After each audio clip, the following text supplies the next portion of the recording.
Assalamualaikum warahmatullahi wabarakatuh. Apa kabar anak-anak semua? Alhamdulillah, semoga kita dalam keadaan sehat walafiat.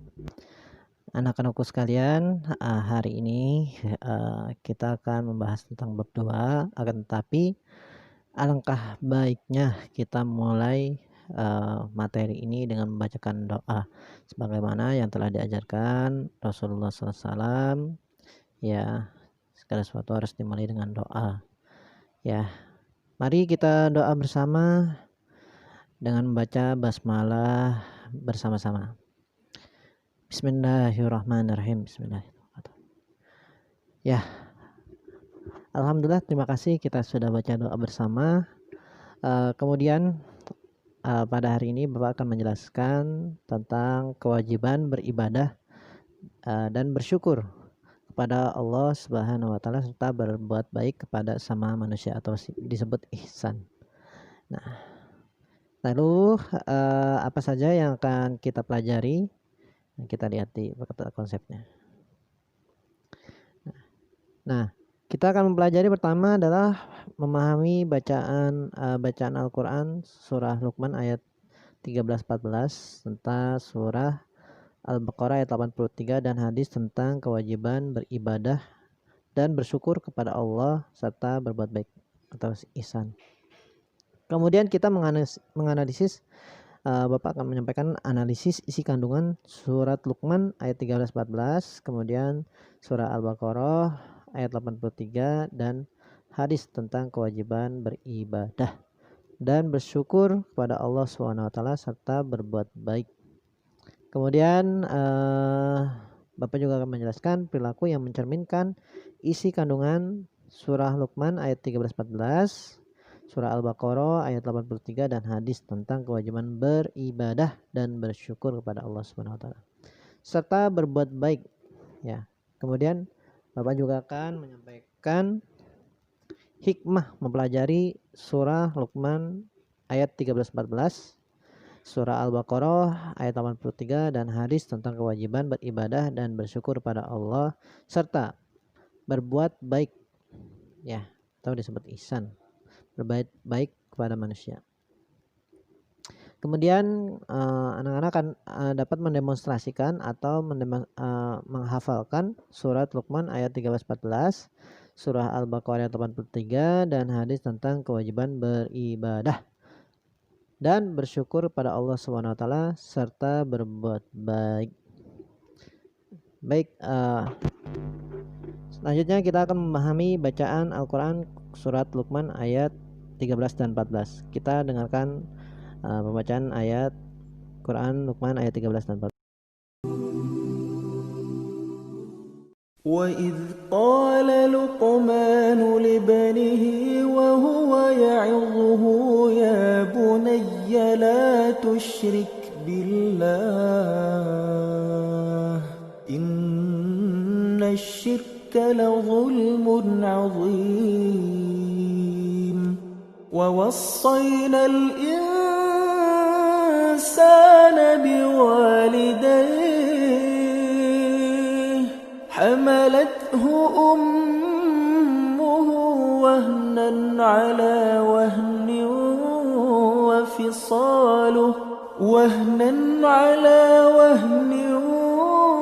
وفصاله في عامين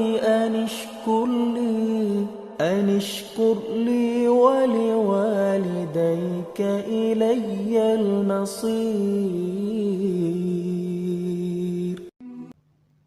Ya, sebelum Bapak membacakan arti, kita harus tahu dulu asbabun nuzul. Apa sih asbabun nuzul? Yang kemarin sudah Bapak bahas. Asbabun nuzul adalah sebab musababnya, sebab turunnya ayat. Ya, nah, Bapak akan menjelaskan dalam ayat ini tidak ada sebab khusus yang mendorong turunnya surat ini, yaitu surat Al-Baqarah ayat 13 dan 14. Tetapi ada sebuah riwayat hadis yang menyebutkan ayat ini ketika Allah menurunkan ayat ke-82, ya, yaitu surat Al-An'am ayat 6. Ya, para sahabat merasa keberatan, maka Rasulullah SAW maka mereka mendatangi menghadap Rasulullah SAW seraya berkata, "Wahai Rasulullah, siapakah dia di antara kami yang dapat membersihkan keimanannya dari perbuatan zalim?" Beliau menjawab, "Bukan begitu. Bukankah kamu telah mendengarkan wasiat Luqman kepada anaknya?" Nah, Rasulullah bertanya kembali seperti itu. "Hai anakku, janganlah kamu mempersekutukan Allah. Sesungguhnya mempersekutukan Allah Subhanahu wa taala adalah eh, benar-benar kezaliman yang besar." Nah, selanjutnya adalah artinya Quran Luqman ayat 13 dan 14. Nah, dan ingatlah ketika Luqman berkata kepada anaknya di waktu ia memberi pelajaran kepadanya, "Hai anakku, janganlah kamu mempersekutukan Allah. Sesungguhnya mempersekutukan Allah adalah benar-benar kezaliman yang besar. Dan kami perintahkan kepada manusia berbuat baik kepada kedua orang tua, yaitu ibu dan bapak. Kemudian ibunya yang telah mengandung dalam keadaan lemah yang bertambah-tambah, dan menyapihnya dalam 2 tahun. Bersyukurlah kepadaku dan kepada kedua orang tuamu. Hanya kepadakulah kembalimu." Nah, ini ya dalam arti Quran surat Luqman ayat 13 dan 14. Kemudian marilah kita lihat analisisnya.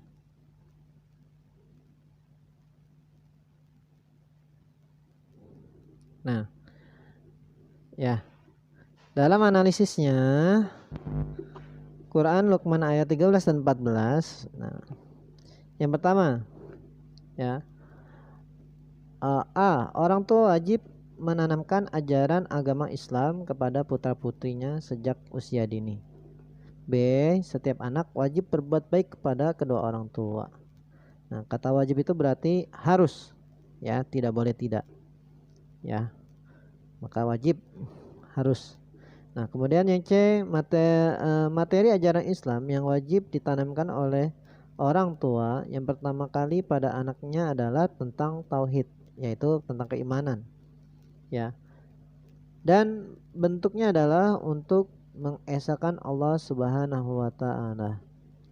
Nah, maksudnya agar dia mengesahkan Allah, agar melarang berbuat syirik, yaitu menduakan Allah. Kemudian yang D, syirik adalah dosa yang paling besar. Nah, ini perlu kita ketahui. Syirik adalah dosa yang paling besar kepada Allah Subhanahu wa taala. Nah, dosanya yang tidak akan diampuni oleh Allah Subhanahu wa taala. Kalau ada pertanyaan, dosa apakah yang tidak bisa diampuni? Ya, inilah syirik ya, yang tidak diampuni oleh Allah Subhanahu wa taala.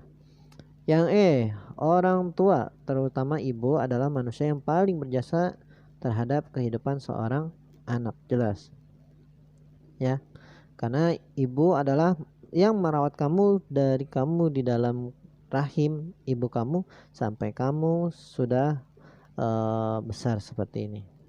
Nah, kemudian karena telah mengandung dalam keadaan susah yang bertambah-tambah serta telah memberikan air susu sehat secara ikhlas kepada anak-anaknya selama 2 tahun sempurna.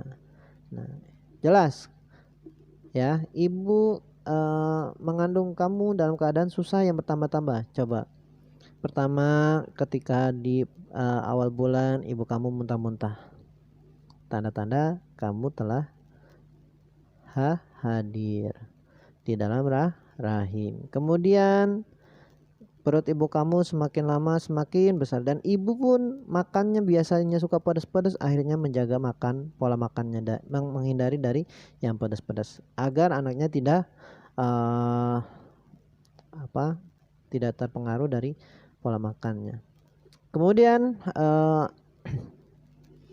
setelah itu akhirnya perut ibu pun membesar. Nah, ibu yang tadi biasanya bisa tengkurap karena besar akhirnya tidak bisa tengkurap. Coba kalau ibu-ibu orang hamil tengkurap tidurnya, kira-kira gimana? Nah, ini ibu kamu sulit tidur, mau tengkurap tapi ada perut yang gemuk, yang gendut, kalau pengen telentang tapi berat, nah akhirnya miring tidurnya ya. Nah ini ya yang telah dirasakan oleh ibu kamu, dan khususnya bagi kalian yang wanita, nanti akan tahu rasanya betapa betapa senang dan sulitnya dalam mengasuh anak. Nah kemudian nah ini adalah ajaran oleh Rasulullah SAW. Menyapi itu adalah memberhentikan dalam menyusui. Nah kalau kalian bertanya, menyusui itu batasnya sampai kapan? Kata dokter 2 tahun. Nah ini Rasulullah SAW adalah bukan seorang dokter.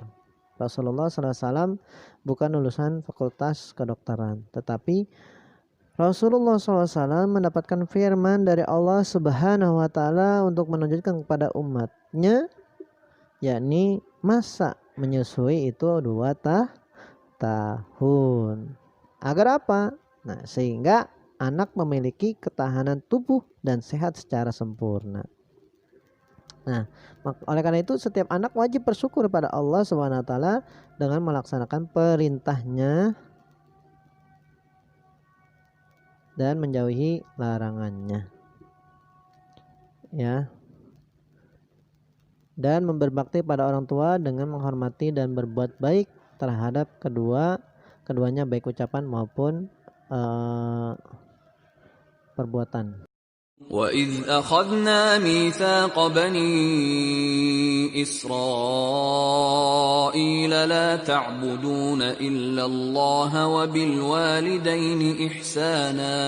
وَبِالْوَالِدَيْنِ إِحْسَانًا وَذِي الْقُرْبَى وَالْيَتَامَى وَالْمَسَاكِينِ وَقُولُوا لِلنَّاسِ حُسْنًا وَأَقِيمُوا الصَّلَاةَ وَآتُوا الزَّكَاةَ ثُمَّ تَوَلَّيْتُمْ إِلَّا قَلِيلًا مِنْكُمْ وَأَنْتُمْ مُعْرِضُونَ. Ya, alhamdulillah telah kita mendengarkan bersama pembacaan Quran surat Al-Baqarah ayat 83. Baik anak-anakku sekalian, setelah ini kita akan membahas tentang asbabun nuzul Quran surat Al-Baqarah ayat 83.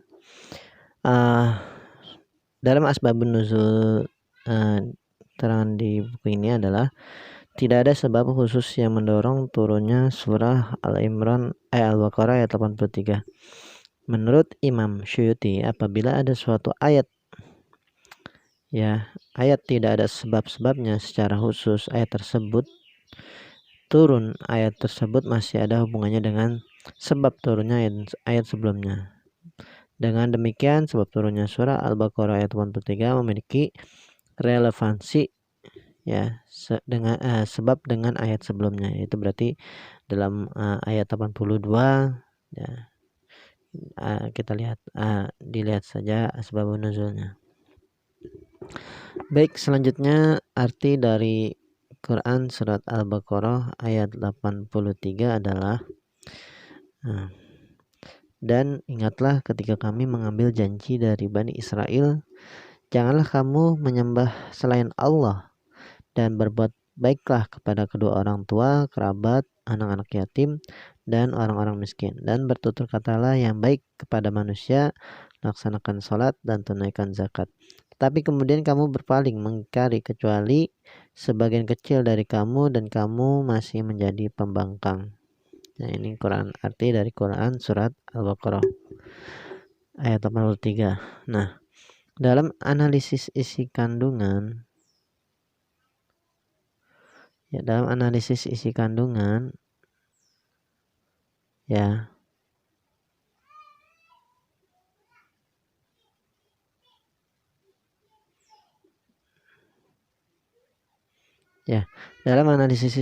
surat Al-Baqarah ayat 83 memiliki isi kandungan ikrar. Berarti dalam ini ada perjanjian antara Bani Israel dengan Allah SWT dan Rasulnya pada saat itu adalah Nabi Musa.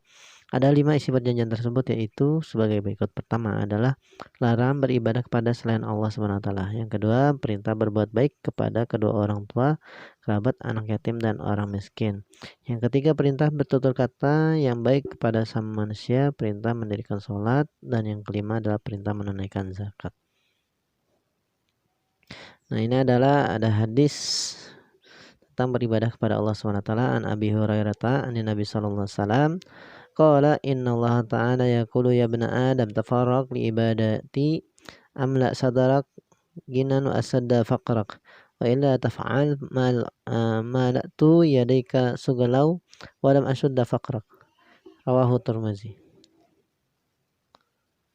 Ya. Nah, ini artinya adalah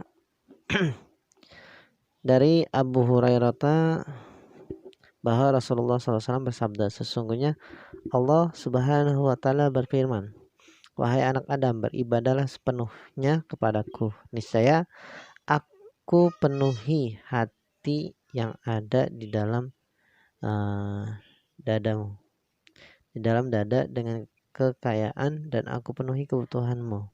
Jika tidak kalian lakukan, niscaya aku penuhi tanganmu dengan kesibukan dan tidak aku penuhi kebutuhanmu. Nah, ini dari hadis tersebut. Nah, dalam analisis hadis ini, isi kandungan hadis ini tentang kewajiban beribadah dan bersyukur pada Allah Subhanahu wa taala. Yang pertama dapat kita ambil A. Setiap muslim wajib beribadah kepada Allah Subhanahu wa taala. Yang B. Muslim yang beribadah kepada Allah Subhanahu wa taala, Allah akan berikan kecukupan dan ditutupi dari kefakiran.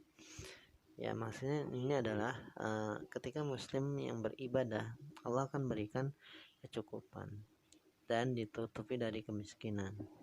Ya, nah hal ini miskin itu luas ya. Ada miskin hati, yaitu orangnya berarti ya arti kata tidak ada suatu hal kebaikan dalam hatinya ya. Nah, kemudian yang C, setiap muslim yang mendapatkan kelebihan harta hendaklah memenuhi memuji Allah SWT. Nah, apabila kita mendapatkan harta yang lebih, patutlah kita memuji dan bersyukur pada Allah SWT, yaitu dengan mengucapkan alhamdulillah, dengan bersyukur serta berbagi kepada yang membutuhkan. Nah, ini dalam hal ini kita dapat ambil kita pahami dalam kandungan hadis ini adalah ketika kita adalah seorang yang memiliki kelebihan, maka kita lihat di sekitar kita apakah ada yang membutuhkan kita. Contoh, kalian berada di satu ruang lingkup kelas, apakah ada teman kalian yang membutuhkan kalian. Nah, oleh karena itu berbagilah kalian dengan menunjukkan bahwa itu adalah bukti syukur kalian ya pada orang lain yang membutuhkan.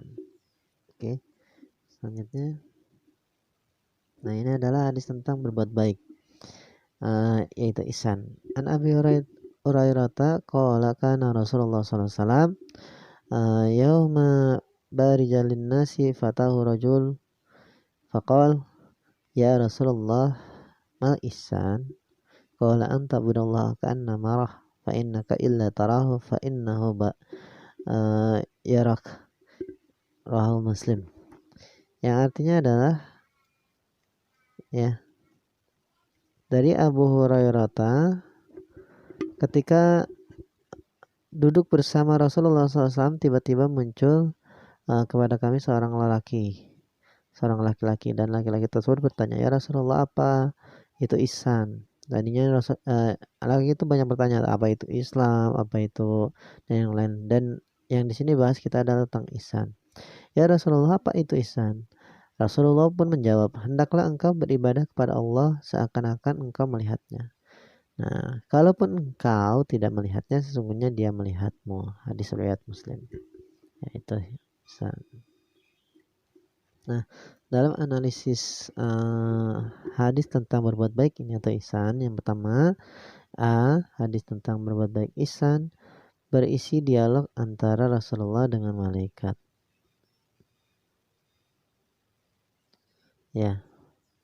Kemudian yang B, di dalam dialog terjadi saling menasihati antara Rasulullah SAW dengan malaikat Jibril tentang ihsan.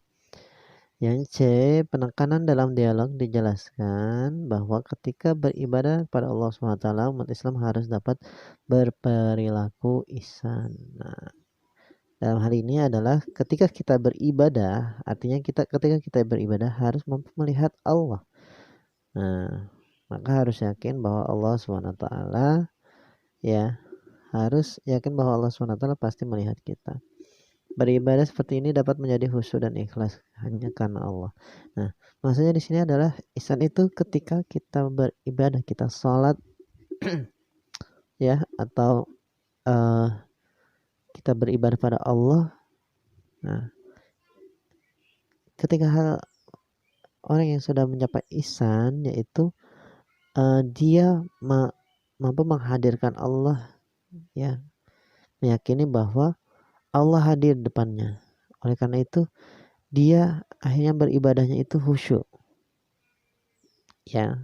Nah, Pak, bagaimana dengan kita yang tidak bisa seperti itu? Maka ketika kalian beribadah, yakinkan pada diri kalian bahwa Allah SWT melihat kalian. Nah, maksudnya melihat kalian adalah arti kata gini, kalau kalian contoh ketika kalian sholat di masjid, ketika kalian ingin diperhatikan seseorang yang spesial, pasti kalian akan melakukan hal ibadah dengan cara yang paling terbaik. Ya, nah seperti hal ini kita anggap jadikan hal itu kita melihat diperhatikan oleh Allah Subhanahu Wa Taala, maka kita akan menunjukkan ibadah yang paling baik, yang paling sebaik-baiknya, ya. Nah, maka pada saat itu ketika kita tidak mampu untuk menghadirkan Allah, maka kita yakinkan bahwa Allah memperhatikan kita dalam ibadah. Ya. Nah, ya. Nah, bukan jadi jangan kalian mengambil ibadah ini untuk diperhatikan oleh orang lain, untuk misalnya ketika kalian sekolah, saya ingin diperhatikan oleh guru saya.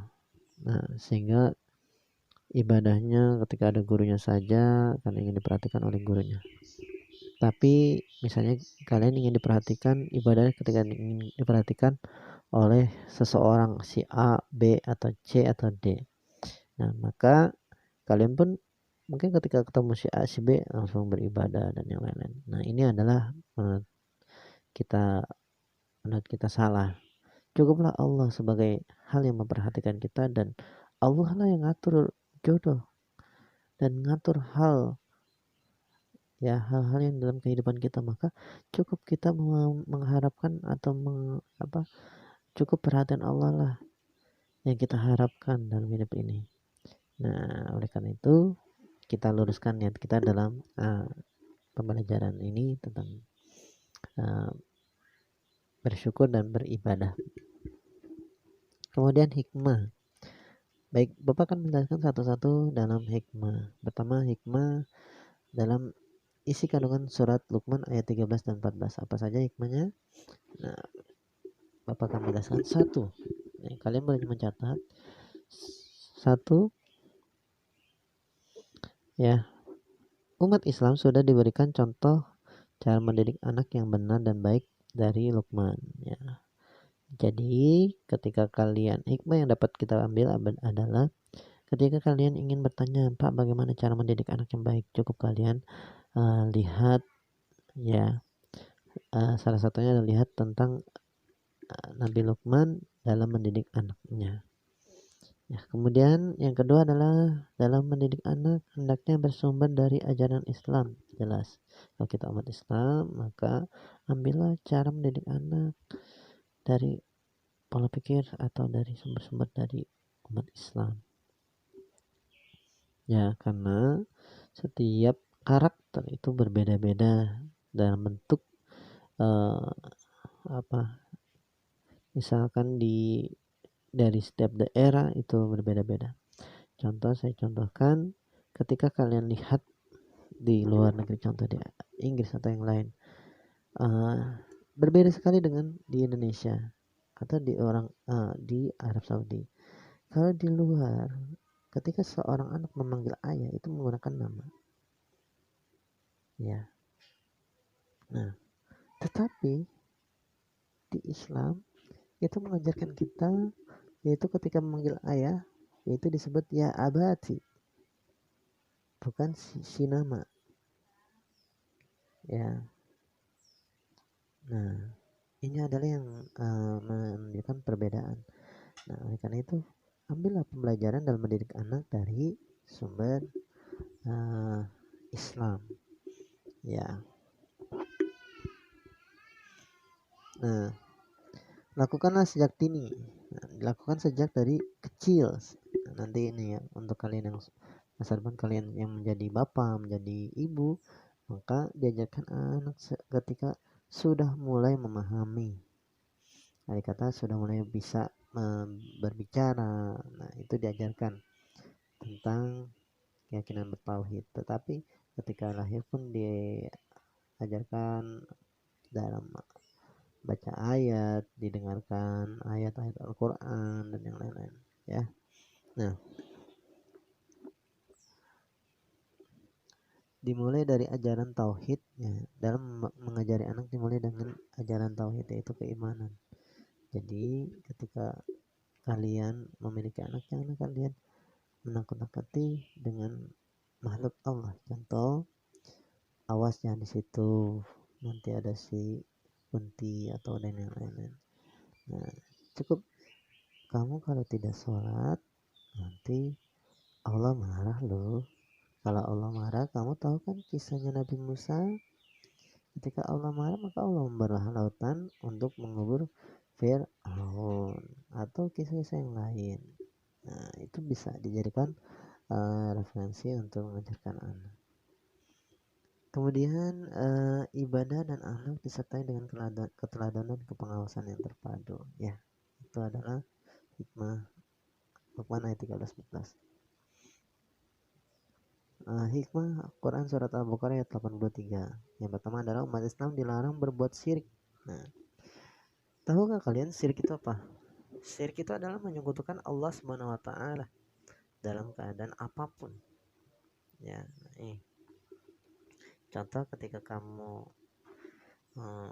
memegang batu dan kamu yakini batu ini akan membawakan keberuntungan dan yang lain-lain, ya, atau menjadikan ilmu tekbal, ya.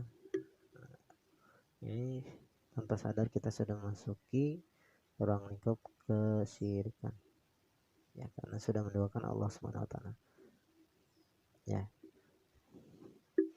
Nah, yang kedua adalah umat Islam yang diperintahkan oleh Allah Subhanahu wa taala untuk melakukan ibadah salat, zakat dan sebagai pencerminan perilaku soleh individual dan soleh sosial. Nah, dalam cermin seorang yang soleh secara individual itu dapat kita lihat dari cara beribadah, cara sholatnya, ya, dia sering sholat atau enggak, kemudian ke masjid atau enggak dan yang lain-lain.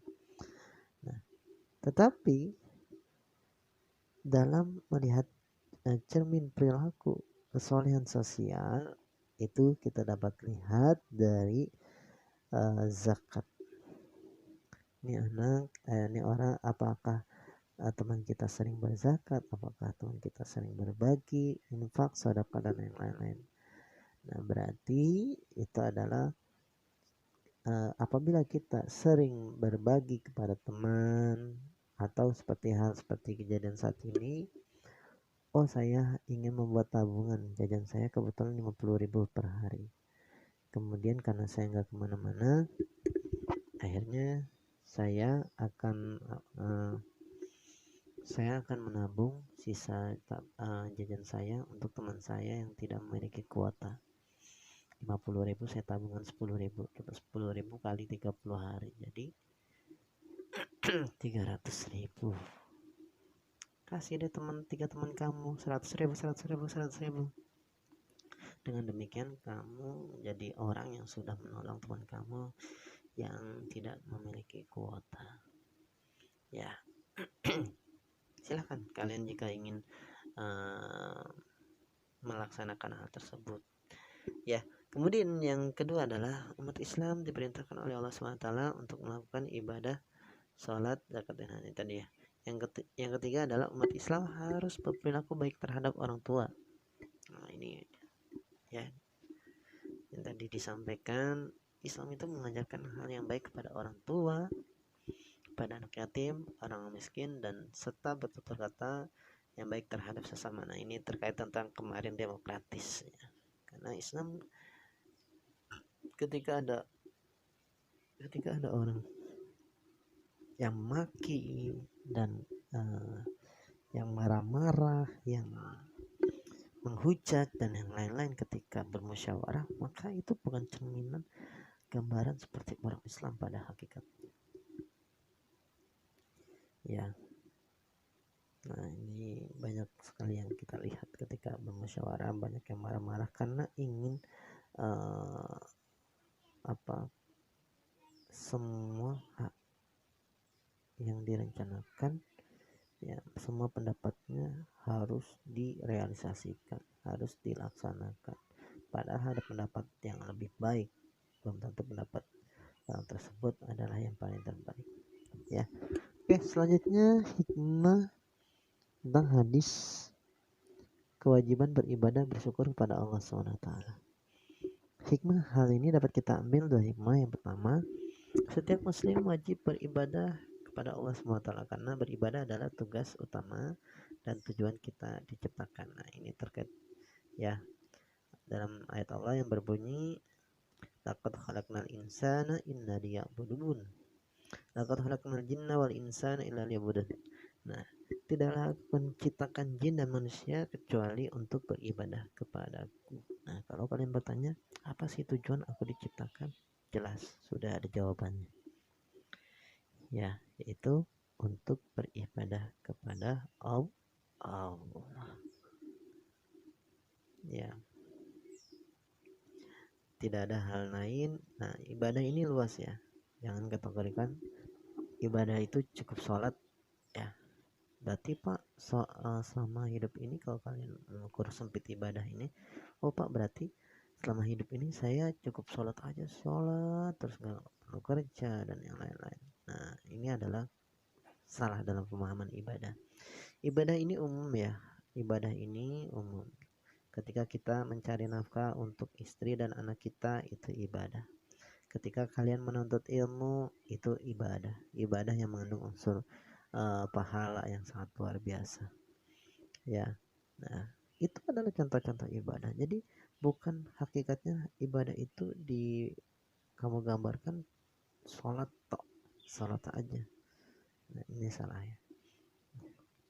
Kemudian yang kedua adalah semua makhluk diberikan Allah SWT nikmat yang berbeda-beda. Nah, iya. Coba kalau kita ambil hikmah dari sini, memang semua manusia berbeda-beda. Ya. Kenapa? Kalau semuanya sama, ya, kalau semuanya sama, ya, kalau kita pikir kalau semuanya sama, maka setiap orang akan memiliki titik kebosanan. Ya. Nah, contoh semuanya kaya, akhirnya karena bosan di ruang lingkup tinggal tempat orang kaya, dia mencari tempat yang lain dan ujungnya akan menghancurkan tempat yang lain. Ya, nah, ini adalah berbeda-beda. Ya, contoh si kaya jangan sombong, kemudian jangan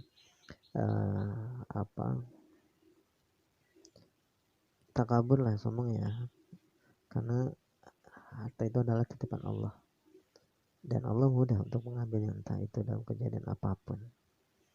Ya. Nah, kemudian berbeda-beda ya, berapapun jumlahnya, apapun bentuknya, apabila itu sebuah kenikmatan yang kita dapatkan, maka kita harus bersyukur pada Allah SWT. Nah, ini saya akan menceritakan ketika kita mendapatkan jumlah berapapun, apapun bentuknya, apabila itu sudah kenikmatan, ya saya ulangi, berapapun jumlahnya, apapun bentuknya, apabila itu sebuah kenikmatan, ya yang kita dapatkan, maka kita harus bersyukur pada Allah.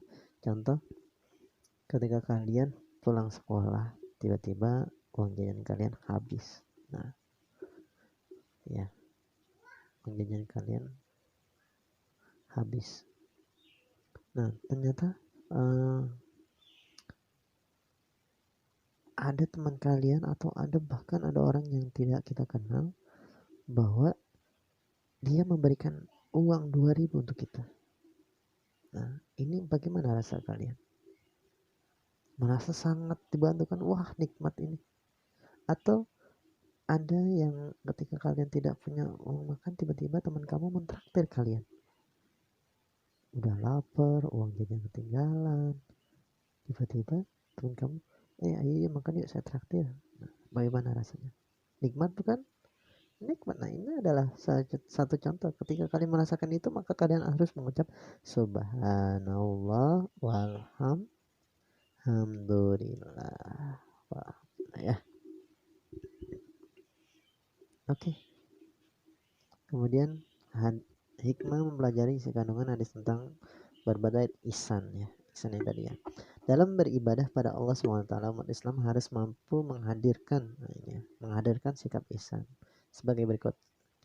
Yang pertama adalah dalam beribadah hanya untuk Allah SWT. Nah, ini ya.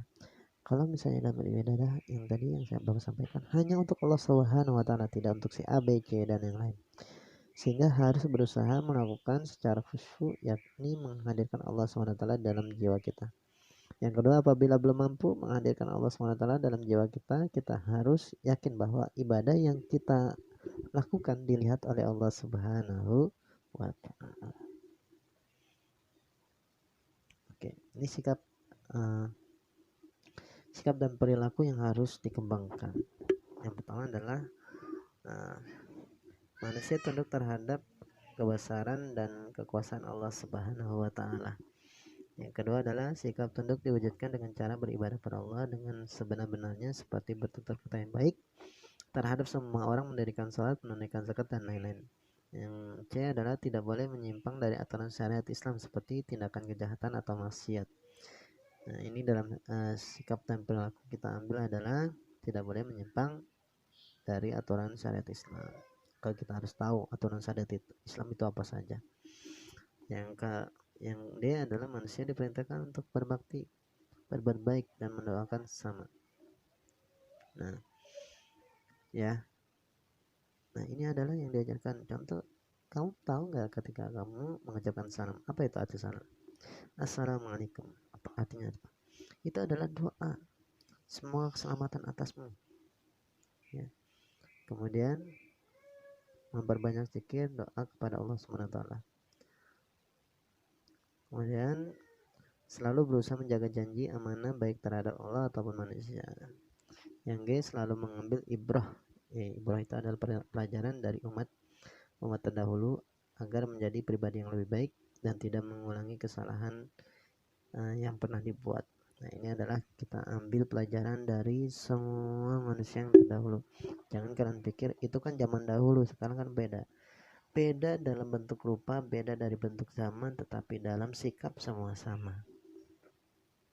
Ya, ketika kamu melihat, contoh, ketika maling kundang yang durhaka kepada ibunya, ya, tetapi sikap yang kita pelajari adalah sikap. Oh Pak, itu kan maling kundang dulu jalan, terus saya kan sekarang udah punya motor dan lain-lain. Tapi sikap kita kepada orang tua itu bagaimana? Ya. Kemudian yang H adalah menjaga keseimbangan hidup dengan beramal baik terhadap sesama dan beribadah pada Allah SWT. Yang I, selalu berusaha menjalankan perintah agama dalam yang J, dalam menjalankan ibadah yang maksimal harus berusaha khusyuk. Jadi ketika ibadah kamu targetkan khusyuk, selalu khusyuk. Bagaimana cara dengan menghadirkan Allah SWT di dalam hati kalian, jiwa dan raga. Kemudian yang K, selalu berusaha meninggalkan segala larangan agama. Ya, yang I, selalu menjaga perilaku dari hal-hal yang tidak bermanfaat. Contohnya kita begadang untuk apa? Ya, yang lain hal-hal yang nggak bermanfaat lah. Yang game terus manfaat game apa?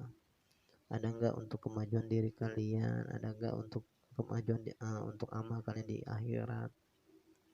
Ya, boleh, tapi bermain game boleh, tetapi ada takaran waktunya, jangan full day. Yang M, selalu berusaha menjaga hati dan pikiran dan ucapan dari perbuatan syirik.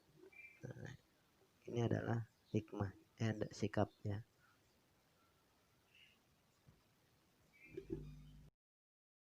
Ya, selanjutnya adalah sikap dan perilaku yang harus dijauhi. Yang pertama adalah manusia bersikap sombong dalam kehidupan sehari-hari. Nah, kita jangan, ketika kita sudah kaya, maka jangan sombong lah dalam kehidupan sehari-hari. Tahu semua itu hanyalah titipan ya. Ketika kalian hidup di suatu ruang lingkup kelas, ada teman kalian yang miskin, teman kalian hindari karena kesombongan kalian, saya nggak level main dengan dia. Nah, ini jangan seperti itu ya, karena itu tidak dalam pelajaran ini sikap hal tersebut harus kita hindari.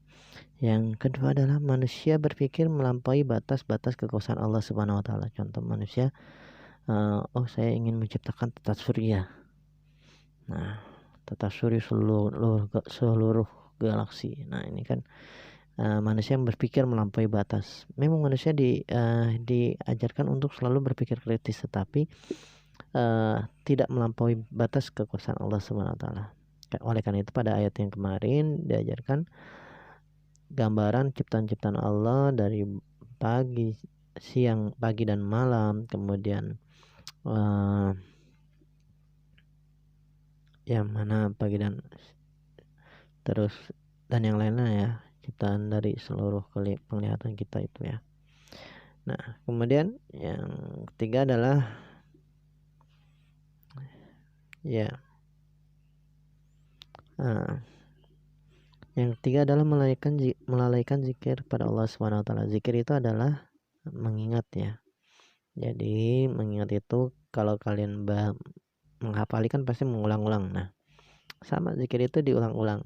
Contoh subhanallah 33 kali dan yang lain-lain. Nah, itu kan diulang-ulang. Tujuannya untuk apa? Untuk selalu mengingat Allah Subhanahu wa taala. Ya.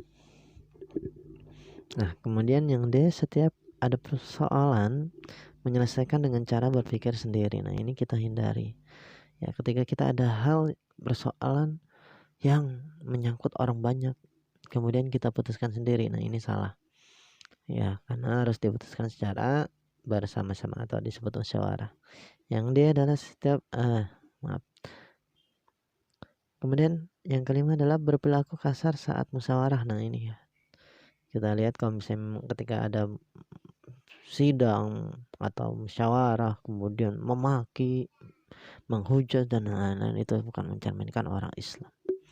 Yang terakhir adalah mengambil keputusan berdasarkan hasil pemikiran yang kritis. Nah, ini bagus ya, mengambil hasil pemikiran yang kritis. Lalu kok harus dijauhi? Nah, ini setiap anggota kelompok musyawarah tanpa berpegang teguh dalam Al-Quran, hadis ataupun ijtihad. Nah, kalian berpikir kritis boleh ya, tetapi harus ada dasar, yaitu Al-Quran, hadis, dan ijtihad ulama. Jangan berpikir kritis berdasarkan akal pikir saja tanpa didasari dengan Al-Quran, hadis, dan ijtihad ulama. Nah, oke. Ini adalah terkaitan antara sikap kritis dan ciri-ciri orang yang keterkaitan antara kewajiban beribadah dengan ciri-ciri orang yang berakal atau ulil albab. Nah, ulil albab ini adalah orang-orang yang berakal. Ya, arti kata orang-orang berakal, kok apa terkaitannya antara ibadah? Nah, ternyata dalam ibadah itu termasuk kategori ulil albab. Karena apa? Ketika dia tidak berpikir untuk apa sih ibadah difikirkan, untuk apa sih ibadah. Nah, karena dia memikirkan dengan cara cerdas, dengan cara kritis, dengan cara merenungkan kekuasaan Allah, maka dia akan melakukan ibadah tersebut. Oke, kita bahas satu persatu. Keterkaitan antara ibadah dengan ciri-ciri orang yang berakal. Yang pertama adalah takut kepada azab Allah Subhanahu wa taala. Jelas. Ketika kamu takut dengan azab Allah, maka kita tidak akan mau menghasilkan konsep atau pemikiran yang tidak benar. Nah, ketika kita takut, kita tidak akan melakukan hal yang tidak benar atau mengajak hal yang tidak benar. Sebagaimana dalam firman At-Talaq ayat 10 yang berbunyi, A'adallahu lahum adaban sadidan fattaqullaha ya ulil albab alladzina amanu qad anzalallaha ilaikum zikra. Yang artinya adalah Allah menyediakan azab yang keras.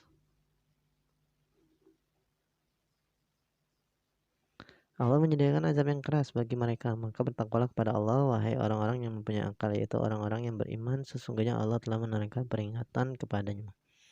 Kemudian yang semangat belajar dari kitab suci dan sejarah.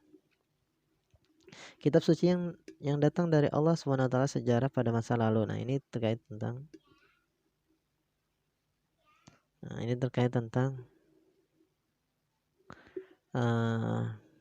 kisah Luqman ya.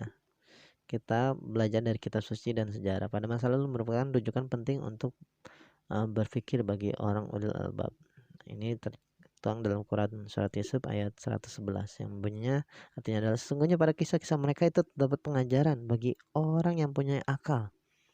Yaitu dalam Al-Quran, itu bukanlah cerita yang dibuat-buat. Nah, kalau kamu berpikir dalam Al-Quran tentang Musa dan yang lain, itu kan cerita yang dibuat-buat, bukan kisah si Unya, bukan kisah si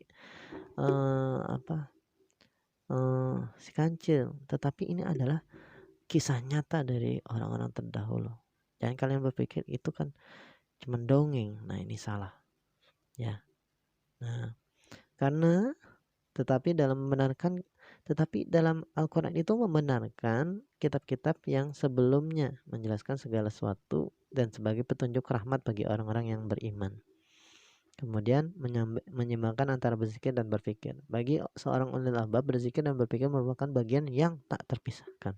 Artinya kegiatan antara berzikir dan berpikir dilakukan dengan seimbang. Ya, kemudian memperoleh hikmah dari Allah SWT. Nah, seorang ulil albab memperoleh hikmah dari Allah SWT. Bentuk hikmah tersebut adalah seorang ulil albab di samping memiliki wawasan yang luas juga berpikir selalu disesuaikan dengan nilai-nilai Al-Quran.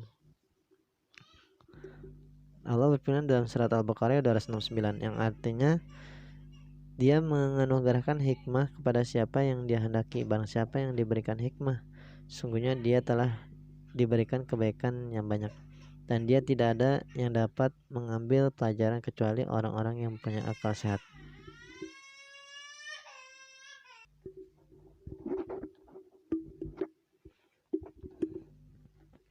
Oke, lanjutnya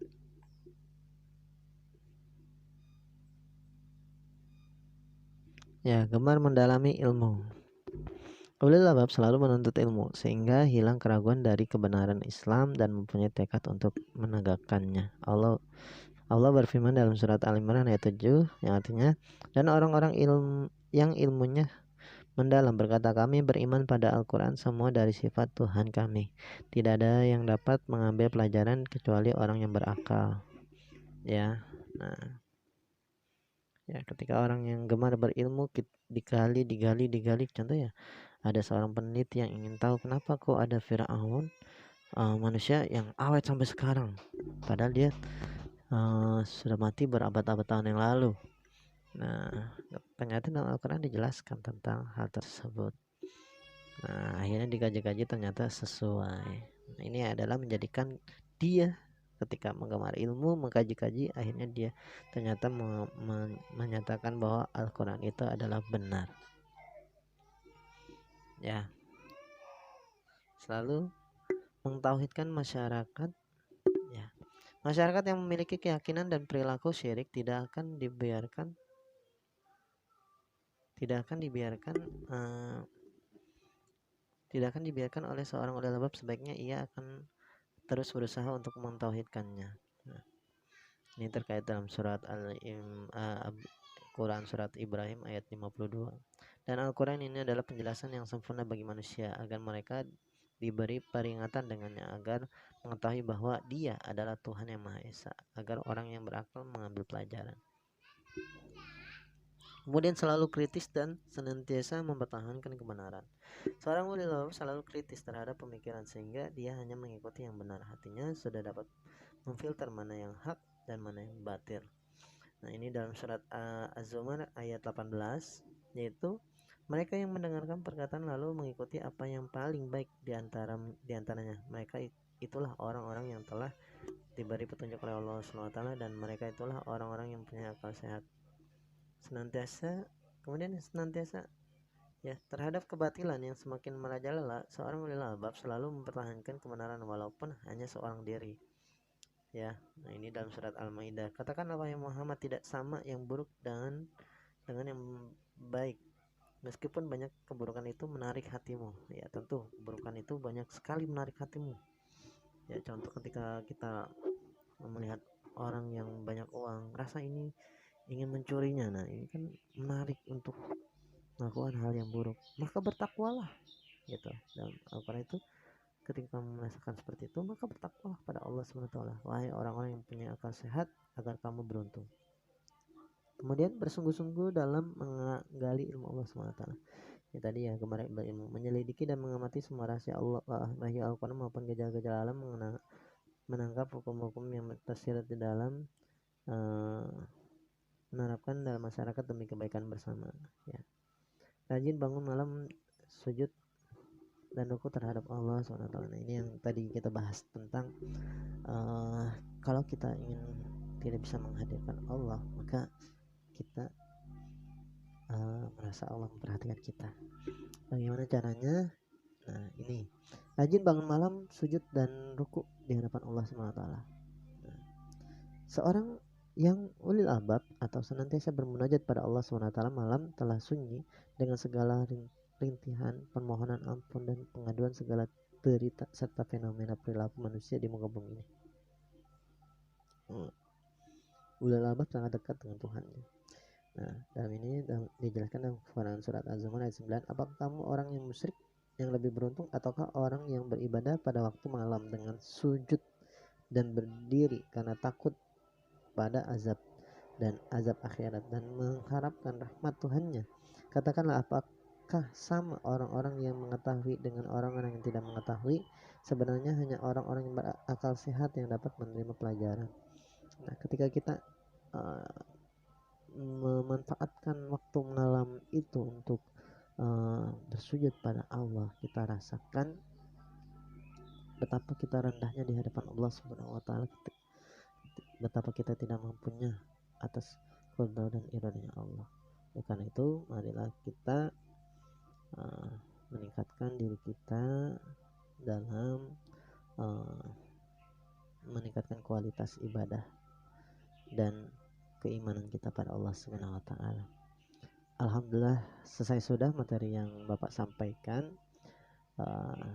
Apabila ada pertanyaan silahkan diisi di kolom komentar di Google Classroom, atau kita adakan video call agar teman-teman kalian tahu jawaban tersebut. Nah, baik anak-anakku sekalian, marilah kita tutup pembelajaran ini dengan bacaan Alhamdulillah. Kemudian kita tutup dengan kafaratul majlis. Subhanakallah wa bihamdika asyhadu an la ilaha illa anta astaghfiruka wa atubu ilaik.